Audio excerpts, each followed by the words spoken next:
on peut être vraiment fier de vous. Voilà, moi en tout cas, moi je suis très fier de vous accueillir ce soir. C'est formidable. Merci. Merci. Je veux aussi accueillir Rougiat Assal qui est là, avec nous. Et quelqu'un de très important sur Tirailleurs, voilà, qui a accompagné le film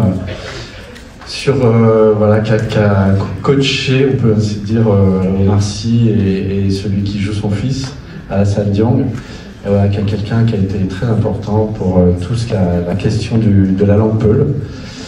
Voilà, je remercie Aïssata aussi pour tout ce travail et ce parcours qu'on a fait ensemble. Voilà, merci à vous d'être si nombreux, c'est très émouvant pour moi de présenter le film ici à Bondy. Voilà, j'ai rencontré des têtes que je connais et ça me fait chaud au cœur. Voilà, je salue évidemment les Tirailleurs, voilà, avec qui j'ai eu le plaisir de passer du temps, et avec qui on a aussi fait un film qui, j'espère, sortira bientôt. Et puis voilà, je salue aussi la présence de Mme Taubira, c'est un honneur. Merci beaucoup.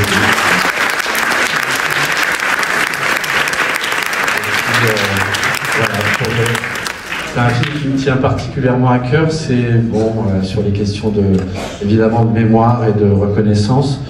Voilà, j'espère que vous l'apprécierez. On aura l'occasion d'échanger si vous voulez, pour ceux qui veulent, après la projection.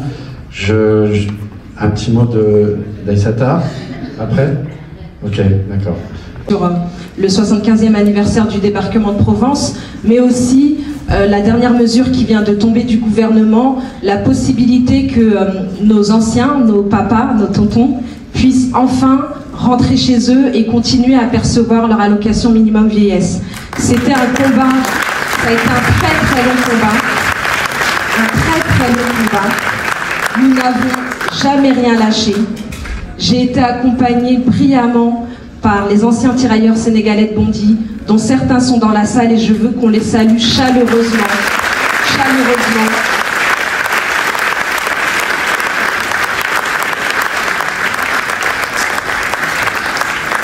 Parce que sans eux, nous ne serions pas ici.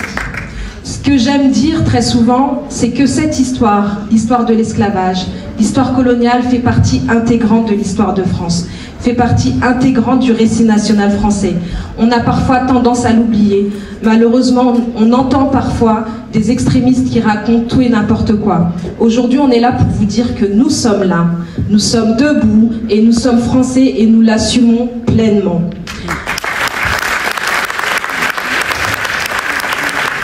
J'aimerais remercier chaleureusement Mathieu Vadepied, le réalisateur de ce magnifique film, qui a pensé travailler ce projet pendant de nombreuses années. Et aujourd'hui, il y a plus de 800 000 entrées et on sait qu'on va atteindre largement le million. Alors bravo, merci Mathieu, merci d'avoir permis au grand public de découvrir cette histoire. Merci d'avoir fait de ce film un outil pédagogique qui va vivre très longtemps parce qu'on a un dossier pédagogique et que les enseignants s'en saisissent déjà maintenant. J'aimerais aussi saluer Bamar qui est à nos côtés, un des acteurs du film. Salut.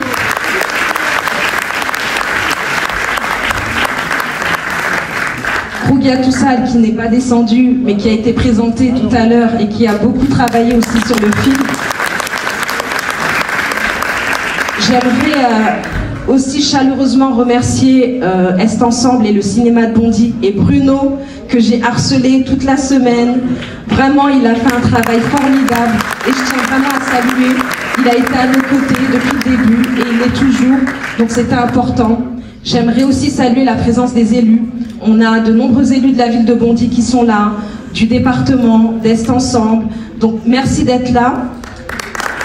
De Clichy-sous-Bois aussi, de Drancy, de Blanc-Ménil. Merci d'être là. J'aimerais aussi, et là j'aimerais qu'on ait une ovation pour Christiane Taubira, qui a déplacé ses rendez-vous, qui est présente ce soir. Mille merci. Tu es un exemple pour beaucoup d'entre nous qui sommes engagés, qui sommes des militantes associatives, qui sommes engagées en politique. Et pour nous, c'est un honneur de t'avoir ici ce soir. Donc merci de ta présence.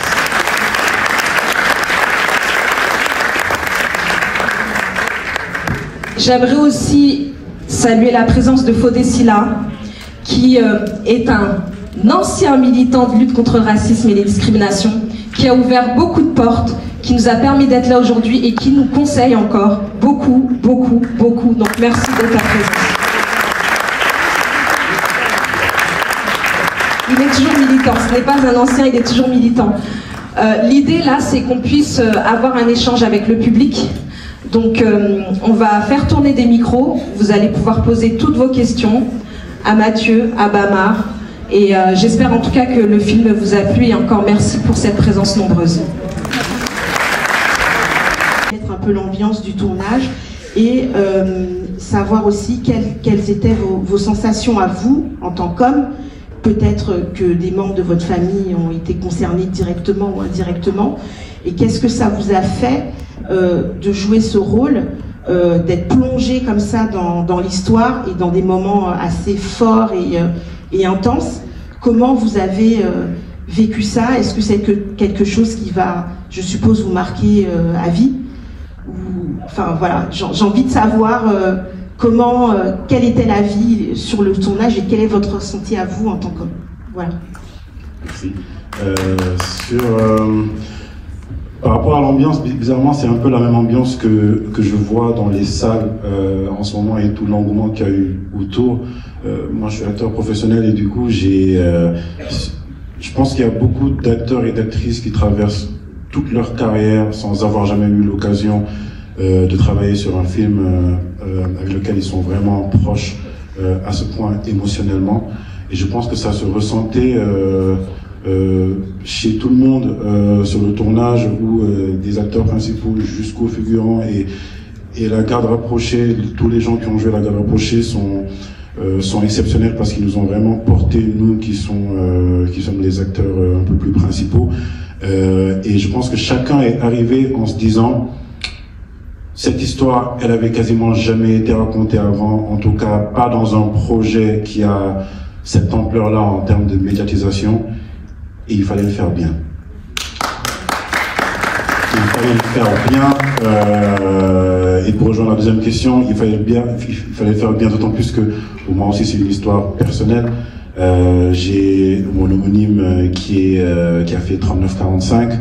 Son frère a fait Indochine, leur père a fait la Première Guerre et il y en a plein d'autres qui sont partis, certains sont revenus, d'autres pas. Et donc je pense que émotionnellement, personnellement, c'est quelque chose avec lequel je devais aussi me reconnecter.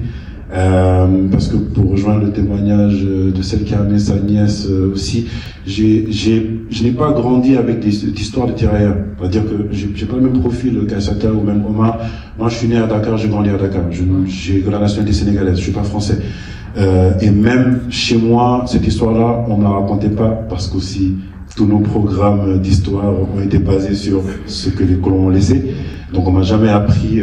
Il y a une fille qui avait dit une expression qui est très drôle, c'était dans les cours d'histoire, c'est le grand un petit A. Donc, il y avait 3 lignes dessus. Et donc me reconnecter aussi à cette histoire parce que l'histoire de la guerre a été beaucoup racontée du point de vue des grandes puissances.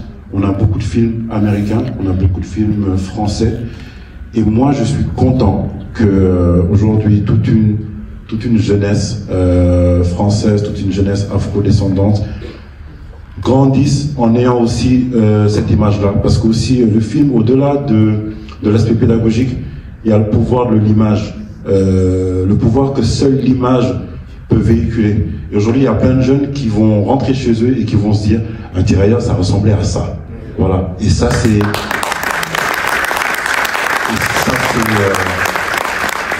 super important. Et j'espère que jeunes et moins jeunes aujourd'hui peuvent rentrer chez eux. On s'identifie à cette histoire et moi on a fait plein d'avant-premières et je suis hyper ému d'être aujourd'hui particulièrement ici parce qu'il y a les vrais tirailleurs qui sont là avec nous.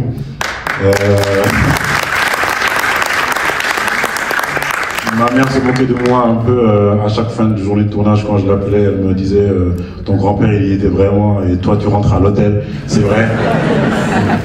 Moi je rentrais à l'hôtel, c'était dur dans les tranchées, mais le soir je rentrais à l'hôtel et eux ils y étaient vraiment et je pense aussi que le film apportent aussi c'était quoi être tirailleur aussi, parce que nous on en a une vision aujourd'hui de 2022.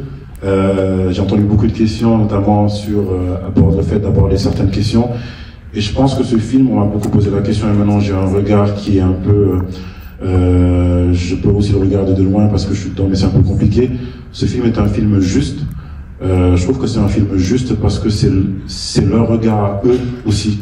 Et je pense qu'il ne faudrait pas travestir ce film en essayant de le regarder par exemple avec des yeux un peu trop militants de 2022. Parce qu'il y a beaucoup d'histoires différentes de tirailleurs et il faut les retranscrire telles quelles, comme eux l'ont vécu.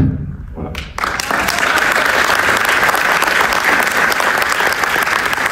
Merci Aïssata. Alors moi déjà une émotion, l'émotion d'être avec vous, l'émotion de vivre cet instant et de partager ces pages d'histoire avec vous, de percevoir aussi votre ardeur, parce qu'on voit bien qu'il y a un désir. C'est un film qui nous laisse pas indifférent, on ne vient pas le voir parce qu'on coche une soirée, on vient voir ce film-là, et on vient le voir dans un lieu particulier. Donc moi je suis particulièrement heureuse d'être là. Par courtoisie, je vais saluer les élus. Alors les élus de Bondy, bien entendu, que j'ai pu saluer très directement, très personnellement, mais je les salue publiquement, officiellement, ainsi que les élus des villes voisines et amis qui sont venus en voisins et en amis, voisines et en amis. Alors, moi j'ai plusieurs histoires sur ça, évidemment, on ne va pas revenir. Il m'est arrivé en tant que parlementaire de m'y impliquer, ensuite en tant que garde des Sceaux, mais c'est une histoire qui dépasse tout cela. Lorsque nous sommes en responsabilité, en capacité d'agir, d'ouvrir une porte, de mettre en lumière, d'exposer à la connaissance de tous et de toutes, d'interpeller aussi la puissance publique et la tranquillité avec laquelle elle a instauré les injustices, elle a laissé se pérenniser les injustices. Et aujourd'hui, je dois dire que même si je veux saluer aussi la décision récente du gouvernement dont on a dit que c'était une étrange coïncidence avec la sortie du film, je veux dire que nous ne devons pas minimiser l'inégalité que ça représentait, l'injustice que ça représentait. Donc évidemment on applaudit, on est content, mais tout ce temps-là, quand même, tout ce temps-là, et tout ce temps-là, c'est pas une histoire théorique, ce sont des personnes. Ce sont des personnes, alors c'est pas d'aujourd'hui que je les rencontre, que j'en rencontre, la fois précédente c'était ici aussi, avec Aïssata, que j'ai eu le plaisir de saluer les tirailleurs. Lorsqu'on les rencontre, ils nous rappellent que c'est vraiment une histoire de chair, de sang, de vie et d'injustice, et que l'injustice, elle se traduit par un quotidien difficile, par une perte de souveraineté sur sa propre vie. Lorsque vous avez l'obligation de vivre à un endroit la moitié de l'année parce que ça conditionne un revenu qui est un revenu restitué et un revenu de solidarité normale dans un pays comme la France, c'est une histoire individuelle de contrainte, de frustration et de privation. Donc on dit oui, enfin, tant mieux, on dit merci du bout des lèvres, mais on dit il était temps, quoi. Il était temps. Ces personnes-là, leur vie, une partie de leur vie est passée sous ces contraintes-là. Voilà. Donc moi, je crois qu'il y a des tas de gisements encore à explorer. Par exemple, peut-être qu'un jour, il y aura une réalisatrice ou un réalisateur pour traiter de la maltraitance multiple, de la diversité de la maltraitance, parce que des archives révèlent des tas de choses. Il y a, avec la Guyane, une histoire particulière, parce qu'il y a des tirailleurs qui ont été envoyés en Guyane avec la promesse de les renvoyer chez eux très vite, et pour certains ça a duré plus de 25 ans.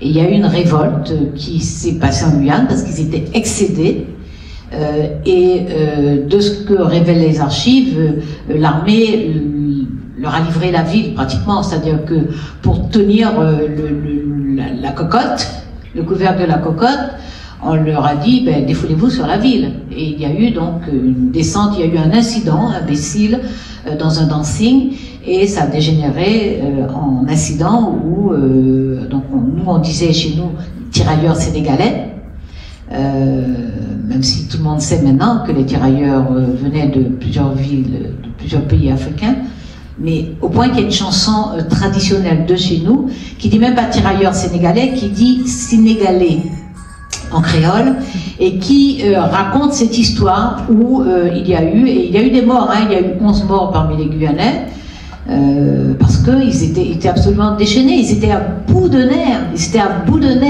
à bout de force, et sans perspective. Et en fait, ils ont explosé parce que leur chef, le général, avait promis de partir avec eux lorsqu'ils quitteraient la Guyane, et en fait, il a eu son affectation, il est parti, il ne les a pas emmenés. Donc, ça chauffait fort dans la caserne, et on a ouvert les portes de la caserne, on les a envoyés se défouler. Donc, il y a des tas d'histoires qui génèrent des choses comme ça, profondément malsaines, qui peuvent, pendant des générations, entretenir un contentieux entre une société et des personnes qu'on a globalisées et qui étaient simplement victimes d'une injustice institutionnelle. Voilà. Pardon, je vous ai raconté, moi j'ai toujours une histoire à tiroir, donc il ne faut pas me donner la parole, donc c'est ta faute, Aïssata, mais en tout cas je suis contente d'avoir traversé pendant 1 heure, et je vais retraverser pendant 1 heure. Un peu moins, peut-être que ce sera un peu moins long, voilà. En tout cas, je suis très heureuse d'être venue. Je dois tout avouer d'ailleurs, c'est que Aïssata m'a fait démonter mon mercredi soir parce que j'avais autre chose comme engagement. Mais on a réussi à le faire, donc je suis vraiment très heureuse d'avoir vécu ça parce qu'il y a beaucoup d'émotions dans la salle. Il y a à travers vos questions beaucoup de vraies questions, Je crois que c'est un outil pédagogique, c'est-à-dire pour les enfants qui sont plus jeunes que 10 ans, c'est bien qu'ils soient accompagnés, mais je pense que c'est bien qu'ils le voient aussi. On doit les protéger, mais on ne peut pas leur épargner toute la violence du monde et on ne peut pas les tenir à l'écart de l'histoire, parce qu'il y a des enseignements à tirer de l'histoire et parce que nous sommes les enseignements de l'histoire. Qui nous sommes, c'est la conjonction de ces différentes trajectoires historiques. Et puis, bien entendu, il y a la nécessité d'installer ça tranquillement dans la société. Mais tranquillement, c'est quand même déjà assez dur comme réalité pour ne pas se pourrir la vie avec des abrutis aujourd'hui qui n'ont rien compris et qui croient qu'ils détiennent un monopole quelconque d'une définition d'identité, d'une compréhension du quotidien ou de la réalité contemporaine. Non, on regarde tout ça, on s'instruit, on se cultive, on comprend, on en discute, on s'interroge, on pose de gros points d'interrogation et on va chercher des compléments d'information, mais surtout on est tranquille dans la vie, quoi. On est tranquille là, parce que la France ne serait pas ce qu'elle est aujourd'hui si son histoire avait été différente. C'est tout bête, c'est aussi bête que ça.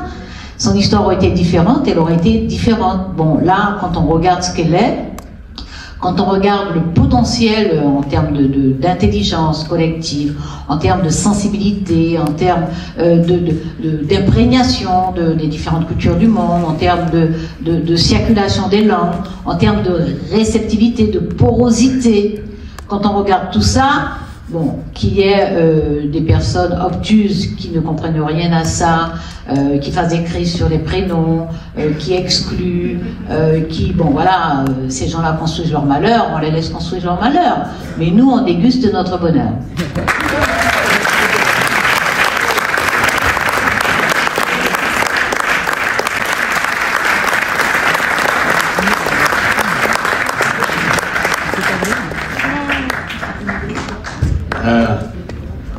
Bonsoir à tout le monde. Je vous souhaite bonne heureuse année. Toutes les guerres se volent. Toutes les guerres se font pour défendre une cause. La Première Guerre mondiale, en 1914, la France a demandé aux Africains de venir l'aider. Parce que pour une population, les Allemands étaient 70 millions et la France 40 millions. Ça a fait couler beaucoup d'encre parce que les Français ne voulaient pas déranger les Africains. Alors, et finalement, ils ont fait appel la guerre 39, il y a eu 70 000 morts. Hein? De morts, sans compter les blessés qui sont venus mourir ici à Abadeux, aux Invalides, parce qu'ils ne voulaient pas rentrer. Ils avaient perdu des membres et ils ne voulaient pas rentrer chez eux. Ils ont demandé aux autorités de déclarer qu'ils sont morts. Ils sont restés là, aux Invalides, jusqu'à leur mort. Alors ça, c'est la Première Guerre mondiale, c'est son opère. Vous voyez, l'armement, le soldat que vous voyez là, c'est un fusil français, le 0715. C'est fabriqué en 1907, modifié en 1915. Et le Coupe-Coupe a fait le programme des Allemands pour rallier les Africains. Ce Coupe-Coupe qui là, ça passe pour couper les têtes. Ils ont dit que les Allemands se coupent pour couper les têtes, alors ils sont sanguinaires. Mais ce Coupe-Coupe là, c'est un Coupe-Coupe d'Avati. Parce que c'est utilisé en Afrique pour élaguer les routes pour que les soldats passent facilement. Voilà, c'est fait, c'est un Coupe-Coupe d'Avati. C'est pas un Coupe-Coupe pour couper les têtes. Voilà. Alors, la Deuxième Guerre mondiale, nous n'avons pas que du 50 000, mais sensiblement plus de 50 000. Pas 70 000, mais au moins, parce qu'il y a eu beaucoup de blessés. Il y a eu beaucoup d'armes sophistiquées, des canons qui valaient mieux que les 75 recul qu'ils avaient. Il y a eu beaucoup de morts aussi. Moi, je suis né en 1928, j'ai 95 ans. Je me suis battu avec les Chinois. Voilà. Parce qu'ils voulaient envoyer l'Indochine. J'étais à la frontière entre la Chine et l'Indochine. Les Africains étaient à peu près à 14 bataillons. Tous les régiments, moi j'étais du 24e régiment de marche, très sénégalais. Il n'y avait pas que ça. Il y avait aussi le 26e, il y avait le 22e RIC, il y avait l'artillerie coloniale. Et tout ça, ils se sont battus en Indochine, qui était une guerre atroce. Parce que ce n'était pas une guerre frontale, c'était la guérilla. La guérilla, l'ennemi était partout. Même les boissons qu'on buvait, c'était empoisonné. Oui. Alors, de là-bas, il y a les OPEX, qui sont des anciens combattants aussi actuellement. Ils sont partis, séparés des nations qui se battaient, et toujours pour l'intérêt de la France. Nous remercions beaucoup les Français. Alors, Aïssata a travaillé avec nous pour l'intérêt d'Afrique. Ce n'est pas seulement le soldat sénégalais. Vous savez, on dit sénégalais, c'est son héritage. Le premier régiment sénégalais est créé par le gouverneur fédéral en 1857, exactement le 21 janvier 1857. Et le premier régiment est créé à Saint-Louis du Sénégal, à Dakar. Dakar est venu après Saint-Louis, le port de Dakar de 1857. Et les Français sont venus au Sénégal en 1626. Nous sommes Français avant la Corse. Vous voyez. Alors c'est pour cela, mais enfin nous avons une redevance que la France doit au Sénégal. Les Maliens sont majoritaires dans l'armée française. Vous voyez. Mais l'origine des RTS, des premiers Sénégalais viennent du Sénégal. Ce sont d'ailleurs des Sénégalais qui ont émancipé les Maliens. Ah oui, ah oui, ah oui, ils ont là, moi je dis, et déformé par les Maliens.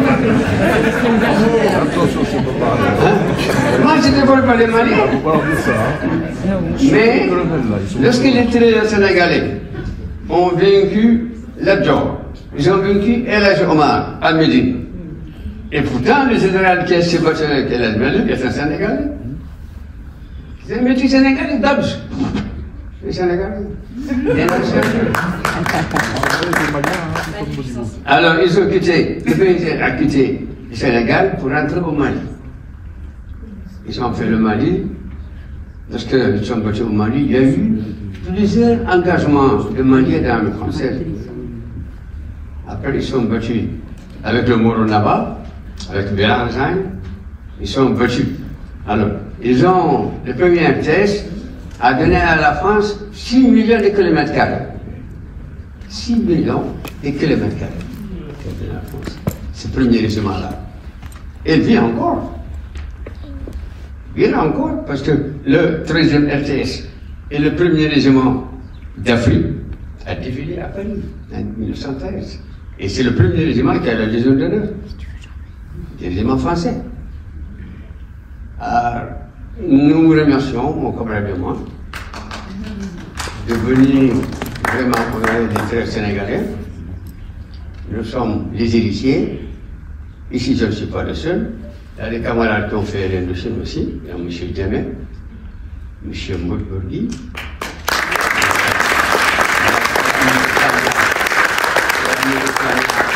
J'ai fait l'Algérie, j'ai fait non seulement l'Indochine à la frontière de Chine, mais j'ai fait l'Algérie aussi. Nous remercions la France, parce que vaut mieux tard que jamais. Vaut mieux tard que jamais. Comme Mme Toubera, je lui ai dit que les femmes en Afrique ne sont pas pour rien. Parce que les femmes du Wallo, en 1722, se sont brûlées dans des cages pour refuser l'esclavage. Tous les femmes du village, d'Ender, ils se sont brûlées vives dans des cages, dans leurs cages, pour éviter l'esclavage. Et la première femme à être reine vient du Wallo. Ça n'existait pas en France.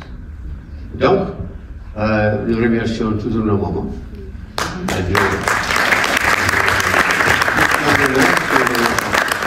Merci beaucoup de m'avoir vu.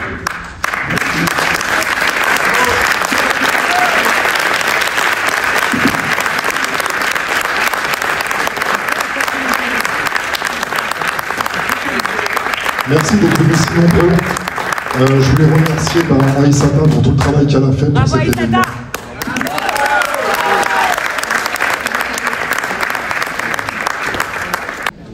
Je tiens personnellement à remercier Aïssata Seck, parce qu'elle m'a accueilli il y a quelques années, combien, 4-5 ans, 6 ans, voilà, quand je suis venu voir les Tirailleurs de Bondy pour la première fois.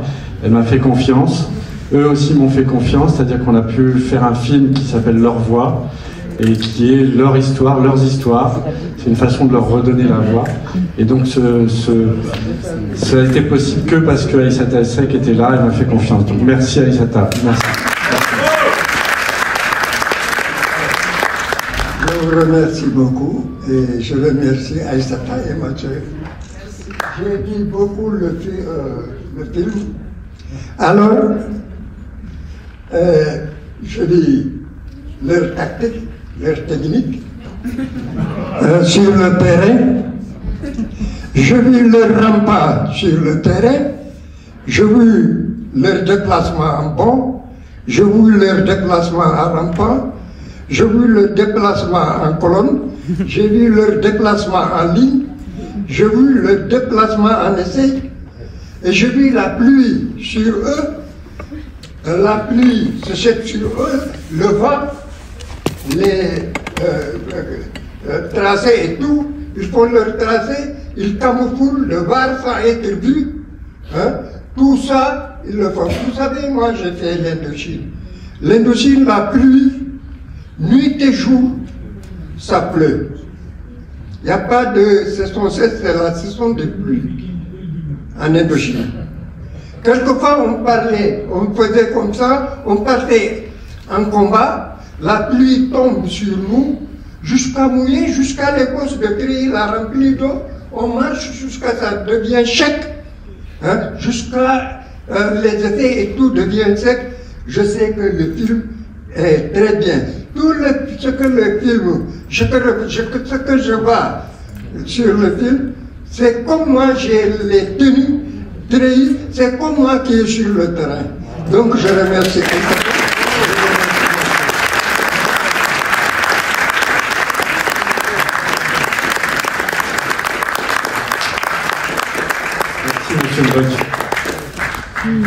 Mathieu, on te remercie d'être venu.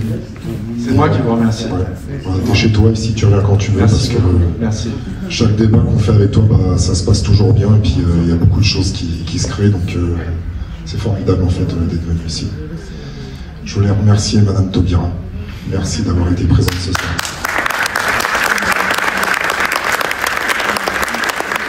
Je remercie tous les élus qui se sont déplacés ce soir. Je remercie aussi Sarah Ichou et toute son équipe du Bounty Blog.